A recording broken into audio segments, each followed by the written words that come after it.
मिथाली राज, ये नाम किसी इंट्रोडक्शन का मोहताज नहीं है। मेंस क्रिकेट में तो कपिल आए, सचिन आए, विराट आए, रोहित आए और कितने आए और चले गए, लेकिन विमेंस क्रिकेट की सिर्फ एक ही सुपरस्टार थी, मिथाली राज, जिन्होंने 2.5 दशक तक इंडियन क्रिकेट में राज किया, जिनको देखकर ही गली मोहल्ले गांव शहर की लड़कियों ने क्रिकेट में अपना करियर बनाने की इंस्पिरेशन ली और आज इंडियन टीम को कई स्टाइलिश वुमेन क्रिकेटर्स मिली। दोस्तों, मिथाली के करियर और उनके जीवन पर एक वीडियो जल्द ही हमारे चैनल नर टीवी पर आएगी, तो आप भी उसे सब्सक्राइब कर लें। वहां आप जानेंगे इस लेजेंड की हिम्मत और सफर को, उनके सुनहरे करियर के बारे में। लेकिन आज हम आपको एक ऐसी कंट्रोवर्सी के बारे में बताएंगे जिसने करोड़ों वुमेन क्रिकेटर्स को हिम्मत देने वाली मिथाली की ही हिम्मत को तोड़ कर रख दिया था। और यह वो समय था जब उनके 24 साल लंबे करियर में सबसे बड़ा दाग लगा था, जहां इंडियन क्रिकेट की सबसे बड़ी कंट्रोवर्सी में टीम 2 दलों में बट गई थी। आखिर क्यों मिथाली अपने ही कोच को बैन करवाना चाहती थी और क्यों टीम के कैप्टन कोच ही एक दूसरे के दुश्मन बन गए थे और आखिर क्यों एक बड़े मैच से ठीक पहले उन्हें ड्रॉप कर दिया गया था। आज हम क्रिकमाइंड के इस नए एपिसोड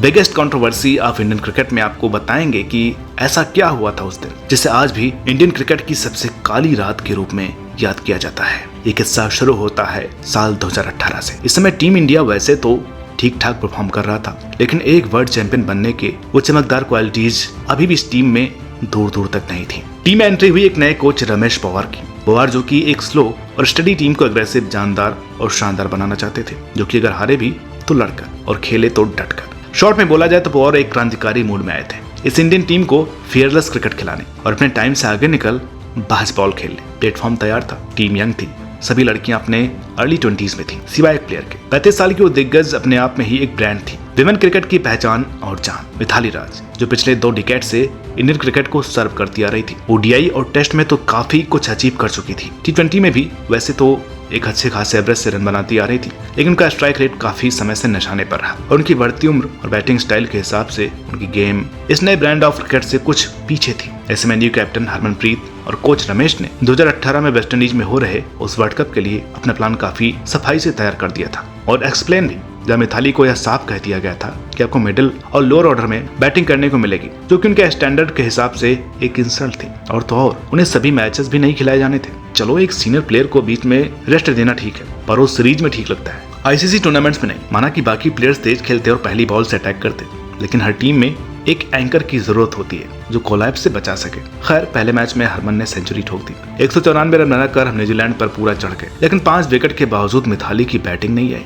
अगले मैच में उन्हें अचानक से ओपनर बना दिया गया, जहां पाकिस्तान के खिलाफ उनके पेशेंस ने ही हमें आसानी से वो मैच जिता दिया था। ऐसा ही कुछ आयरलैंड के मैच में हुआ था, जब पूरी टीम कोलैप्स हो गई थी, तो मिथाली ने इस मैच को संभाला था और खुद के दम पर यह मैच इंडिया को जिताया। भले ही उन्होंने ये पारी 90 और 119 के स्ट्राइक रेट से खेली, पर वहां इसी की जरूरत थी। पर अगले ही मैच में ऑस्ट्रेलिया के सामने उन्हें ड्रॉप कर दिया गया। मतलब पिछले 2 मैच में मैन ऑफ द मैच हमारी टॉप स्कोरर सीधा टॉप ऑर्डर से गायब। इंडिया इस माइटी ऑस्ट्रेलिया से जीत गया और सेमीफाइनल में पहुंचा। चलो, बाकी टीमें अपने स्टार प्लेयर्स को बड़े मैचों में फ्रेश रखने के लिए कभी कभी ऐसे मूव ले लिया करती हैं, ताकि वो अपने एक्सपीरियंस और अपने फॉर्म का बेस्ट परफॉर्म करके दिखाएं, जिससे टीम को फायदा हो। लेकिन कोच पवार ने तो एन मौके पर ही इंग्लैंड के साथ सेमीफाइनल से पहले ही उन्हें ड्रॉप कर दिया, जहां हमने बुरी तरह मौकी खाई और बिना पूरा ओवर खेले सिर्फ 112 रन पर सिमट गई। इंडिया बुरी तरह से हार कर वर्ल्ड कप से बाहर हो गई और इस हार ने मिथाली का सब्र तोड़कर रख दिया, जिसके बाद वो फूट फूट कर रोई, डिप्रेशन तक महसूस करने लगी। आखिर आप अपने सबसे बेस्ट प्लेयर के साथ ऐसा कैसे कर सकते हैं? कोई अपने लेजेंड को ऐसा ट्रीट करता है क्या? मिथाली ने इस मुद्दे को बीसीसीआई के सामने खोल कर रख दिया